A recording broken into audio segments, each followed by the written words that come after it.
आपने शुरू किया हिंदी में, तो हिंदी में पूरा ईमानदारी शुरू करो, वहीं खत्म करो।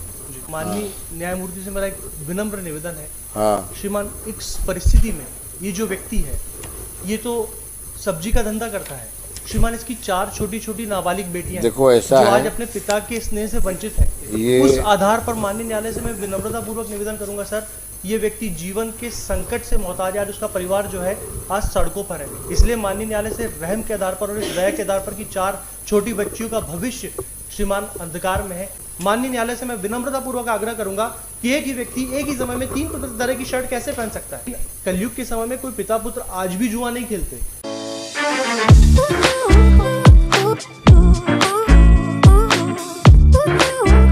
आपने शुरू किया हिंदी में, तो हिंदी में पूरा ईमानदारी शुरू करो, वहीं खत्म करो। छोटे लाल उर्फ छोटा कुशवाहा उर्फ कालका प्रसाद। कितने उर्फ हैं? माननीय 2 हैं। नाम ही से लग रहा है बदमाश है सब। जो अभी तीन जो है उर्फ, तो कितने खतरनाक इंसान होंगे ये। माननीय न्यायमूर्ति से मेरा एक विनम्र निवेदन है। हाँ श्रीमान, इस परिस्थिति में ये जो व्यक्ति है, ये तो सब्जी का धंधा करता है। श्रीमान, इसकी 4 छोटी छोटी नाबालिग बेटियां देखो ऐसा जो है, आज अपने पिता के स्नेह से वंचित है। उस आधार पर माननीय न्यायालय से मैं विनम्रता पूर्वक निवेदन करूंगा, सर, ये व्यक्ति जीवन के संकट से मोहताज है। आज उसका परिवार जो है आज सड़कों पर है। इसलिए माननीय न्यायालय से रहम के आधार पर और इस दया के आधार पर कि 4 छोटी बच्चियों का भविष्य श्रीमान अंधकार में है, इस आधार पर माननीय न्यायालय से विनम्रता पूर्वक निवेदन करूंगा कि छोटे लाल का प्रकरण जो है वो कृपया कर, मेरा निवेदन था कि इस प्रकरण में बहुत सारी विसंगतियां हैं, तो माननीय न्यायालय से निवेदन करूंगा कि कृपया उस पर दृष्टिपात करें। अभियोजन का केस क्या है? जी, माननीय न्यायालय से निवेदन है कि इन्होंने पैरा क्रमांक 2 में कहा है कि अभियोजन के अनुसार अजय एवं उसके परिवार वालों के पास नगर पालिका के पानी का ठेका था। अजय कुमार कभी कभी नल के पानी का पैसा अधिक लेता था। इसी बात पर अजय एवं हीरा का विवाद हुआ था। इसी बात की रंजिश अजय रखता था।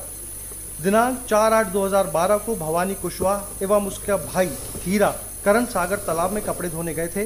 तालाब के किनारे लालाराम कुशवाहा, छिंगे और कमल सिंह, अजय कुशवाहा, छोटे लाल छोटा, भूपेंद्र व 2 अन्य व्यक्ति एवं फरियादी भवानी का भाई हीरा जुआ खेल रहे थे। जुआ खेलते खेलते उसके भाई हीरा से सभी लोग मारपीट करने लगे। भूपेंद्र ने उसके भाई हीरा के सिर के दाएं तरफ खंडा पटक दिया, जिससे उसका सिर फूट गया। भूपेंद्र ने 12 बोर की बंदूक से एक गोली हीरा कुशवाहा के दाहिने तरफ मारी, जो हीरा के दाहिनी हाथ की भुजा में लगी। छोटे कुशवाहा ने 315 बोर के कट्टे से गोली मारी, जो हीरा कुशवाहा की कलाई में लगी। सभी ने एक राय होकर उसके भाई को पकड़कर जमीन पर पटककर लात घूंसों से मारपीट की, जिससे शरीर में आई चोटों के कारण उसकी मृत्यु हो गई। माननीय न्यायालय के समक्ष मैं विनम्रतापूर्वक निवेदन करूंगा कि वास्तविक अभियोजन की कथा देहाती नालिश प्रदर्श P2 है। मैं माननीय न्यायालय का ध्यान विनम्रतापूर्वक भवानी के द्वारा लिखित प्रदर्श P2 पर माननीय न्यायालय का ध्यान आकर्षित कराना चाहूंगा। मैं माननीय न्यायालय की अनुमति से पढ़ सकता हूँ। श्रीमान, यही भवानी अपनी देहाती नालिश में कहता है कि फरियादी ने घटनास्थल करण सागर तालाब के किनारे दतिया में उपस्थित होकर जवानी रिपोर्ट किया। आज दिनांक 4/8/11 को करण सागर तालाब में कपड़े धोने आया था, तो तालाब के किनारे लालाराम कुशवाहा, छिग्गू कमल सिंह कुशवाहा, अजय कुशवाहा, छोटे लाल छोटा कुशवाहा, भूपेंद्र कुशवाहा व अन्य 2 व्यक्ति, मेरा भाई हीरा कुशवाहा उम्र 28 साल, तालाब के किनारे हाथ पत्तों से जुआ खेल रहे थे। जुआ खेलते खेलते मेरा भाई हीरा कुशवाहा के सभी लोगों को झगड़ा कर मारपीट करने लगे। तभी भूपेंद्र कुशवाहा ने मेरे भाई के सिर पर दाहिने तरफ खंडा पटक दिया, जिससे उसका सिर फट गया, खून निकलने लगा। इन सभी ने एक राय होकर मेरे भाई को पकड़ लिया, जमीन पर पटककर लात घूंसों से मारपीट करने लगे। बाद में सभी लोगों ने कट्टे से फायर किया। मेरी व लालाराम कुशवाहा से पुरानी रंजिश चल रही है, इसी वजह से सभी लोगों ने मिलकर मेरे भाई की हत्या कर दी है। उस समय जितेंद्र वाल्मीकि एवं बलवीर कुशवाहा एवं अन्य लोगों ने घटना को देखी है। माननीय न्यायालय से मेरा विनम्रतापूर्वक निवेदन है कि यहाँ पर वर्तमान अभियुक्त के संबंध में किसी भी प्रकार से क्षति पहुंचाने का आशय वर्तमान प्रदर्श P2 के देहाती नालिश लेखकर्ता के द्वारा कहीं पर भी स्पष्ट नहीं किया गया। माननीय न्यायालय से मैं इसी चीज का ध्यान विनम्रतापूर्वक आकृष्ट कराना चाहूंगा। श्रीमान, इसकी नक्शा पंचायतनामा देखेंगे तो इसकी नक्शा पंचायतनामा की आखिरी से 8वीं लाइन कहती है कि मृतक के दाहिने हाथ भुजा में गोली का घाव है, कलाई के ऊपर व नीचे का घाव है और खून बह रहा है। मृतक काली सफेद चेकदार शर्ट एवं काला लोअर पहना है। माननीय न्यायालय का ध्यान मैं इसी बात पर, मृतक काली सफेद चेकदार शर्ट पर ध्यान आकृष्ट कराना चाहूंगा। अभियोजन ने यहां पर नक्शा पंचायतनामा में इसकी शर्ट का कलर सफेद काली चेकदार कर दिया है। इसके बाद जिस व्यक्ति ने इसका शव परीक्षण किया है उसके साथ उसने मृतक के खून आलूदा कपड़े पहुंचा दिए। अभियोजन के पास इस बात की क्या क्षमता विद्यमान थी कि जब मृतक का पोस्टमार्टम डॉक्टर करता उसके पहले आपने कपड़े पहुंचा दिए। और उसके बाद इस प्रकरण की हद तो तब हो जाती है जब यह प्रकरण एफएसएल के लिए पहुंचता है। और माननीय न्यायालय का ध्यान मैं विनम्रतापूर्वक इस प्रकरण के एफएसएल पर दर्ज कराना चाहूंगा, जिससे स्पष्ट होता है कि अभियोजन स्वच्छ हाथों से माननीय न्यायालय के समक्ष नहीं आया, जहां पर ये बताते हैं कि चेक शर्ट का कलर हरे रंग का हो गया है। माननीय न्यायालय से मैं विनम्रतापूर्वक आग्रह करूंगा कि एक ही व्यक्ति एक ही समय में 3 तरह की शर्ट कैसे पहन सकता है। दूसरी बात, ये लिखते हैं थाना आर्टिकल डी पर हार्डिंग हॉस्पिटल दतिया की सील लगी हुई है। माननीय विद्वान न्यायमूर्ति के समक्ष मैं ये अभियोजन पर ये आक्षेप उत्पन्न करता हूं कि हार्डिंग हॉस्पिटल दतिया में किसी भी प्रकार से मृतक के कोई कपड़े बरामद ही नहीं हुए हैं। न्यायाधीश द्वय बोलिए जी, न्यायाधीश महोदय नहीं, न्यायाधीश द्वय। क्षमा चाहूंगा श्रीमान, 2 लोग बैठे हैं जी।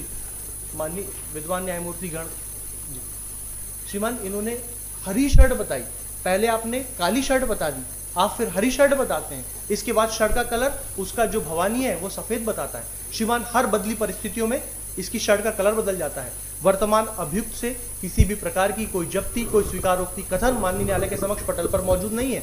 हमसे किसी भी प्रकार की कोई जब्ती नहीं होती है। इस प्रकरण की हद तो तब होती है जब इस पूरे प्रकरण में, मगर मैं माननीय न्यायालय का ध्यान आकृष्ट कराना चाहूंगा। छोटे कुशवाहा तो आप ही है ना? जी सर। श्रीमान माननीय न्यायालय ने 315 के कट्टे से गोली मारी, हमसे कोई जब्ती जो हीरा कुशवाहा कलाई में लगी है। श्रीमान कलाई में चोट है मैडम? नहीं, कलाई में चोट नहीं है श्रीमान। डॉक्टर का मैं निवेदन करना चाहूंगा। डॉक्टर बताते हैं कि जो चोट है वो कोहनी में है, कलाई में नहीं है श्रीमान, कोहनी में। ठीक है श्रीमान, एक छोटा सा निवेदन और करूंगा। श्रीमान ये बताते हैं कि अभी कितना समय हुआ आपको?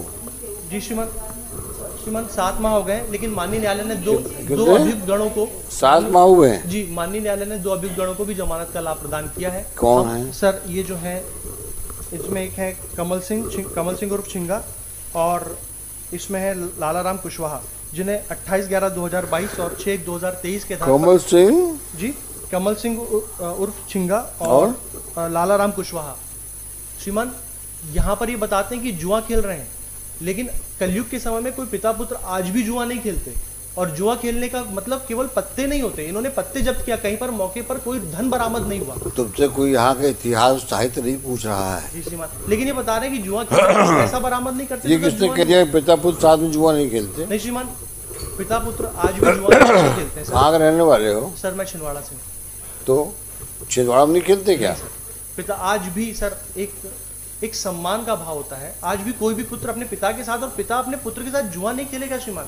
और ये जो प्रकरण बता रहे हैं ये तो आपका अपने सेल्फ स्टाइल अजम्पशन है आपका। श्रीमान एक छोटा सा निवेदन और करूंगा। नहीं श्रीमान, मेरा निवेदन ये आपकी बात हम मानने को तैयार नहीं है। ये आपकी सोच हो सकती है श्रीमान, यहाँ पर कोई धन की रिकवरी नहीं है ना। लेकिन ये कहना कि पिता और पुत्र साथ में जुआ नहीं खेल पूरा सकते, परिवार एक पूरा परिवार इसको आप जनरलाइज नहीं कर सकते श्रीमान। और दूसरी बात, जिन लोगों को आप केवल अपने केस को मजबूत करने के लिए बोले जा रहे हैं। माननीय न्यायालय से मैं एक निवेदन विनम्रता पूर्वक करूंगा। सर मेरा केस की मजबूती की बात नहीं है। डॉक्टर पीपी पाठिया बताते हैं कि जुआ नहीं खेल रहे थे। जी, जुआ नहीं खेल रहे थे। नहीं श्रीमान, ये बताते हैं कि कोहनी के ऊपर और कोहनी के मध्य भाग में चोट है, कलाई की चोट तो फिर भी नहीं है, हमसे कोई जब्ती भी नहीं है। और माननीय न्यायालय से निवेदन है सर, 4 छोटी बच्चियां हैं सर, वो अपने पिता के स्नेह के अभाव में बहुत वंचित है। और दो लोगों को माननीय न्यायालय ने जमानत का लाभ दे दिया है श्रीमान। और इनके प्रकरण से हमारा प्रकरण भी भिन्न नहीं है। और सर ऐसी स्थिति में वो कितने दिन रहे जेल में? इन दोनों के खिलाफ भी तो भवानी ने इसी बात का एलिगेशन लगाया था कि इन्होंने गोली चलाई। कितने दिन रहे वो लोग? सर ये लोग तो और जल्दी निकल गए सर, 1 महीने में 2 महीने में निकल गए। माननीय न्यायालय ने लाभ दे दिया सर। ये देखिए ना श्रीमान, आपका ऑर्डर है श्रीमान, दिखाओ। यहाँ पर कहीं पर इस बात का लेख उसने नहीं किया है प्रथम सूचना रिपोर्ट में कि छोटे की गोली उसकी कलाई में लगी। और अगर मान लीजिए श्रीमान कुछ देर के लिए इस बात को मान लेते हैं तो माननीय न्यायालय इतने उदात्त हैं कि सर वो मार्मिक भाग नहीं है सर कोहनी, जिसके आधार पर किसी की जान जा सके। और दूसरी बात श्रीमान, हमारा स्पेसिफिक हमारे खिलाफ कोई एलिगेशन नहीं है, हमारे खिलाफ कोई रोल नहीं है। ऐसी दशा में श्रीमान मेरा सिर्फ इतना कहना है कि 4 छोटे बच्चे और इन्हीं पैरिटी के आधार पर माननीय न्यायालय ने हमको जमानत का लाभ दिया। देखिए कि एफआईआर में जी इन लोगों के खिलाफ क्या एलिगेशंस हैं, कमल सिंह के खिलाफ? समान रूप से सबके खिलाफ एक जैसा एलिगेशन है सर। देहाती नालिश को ही तो उन्होंने एफआईआर में कन्वर्ट एफआईआर देखिए।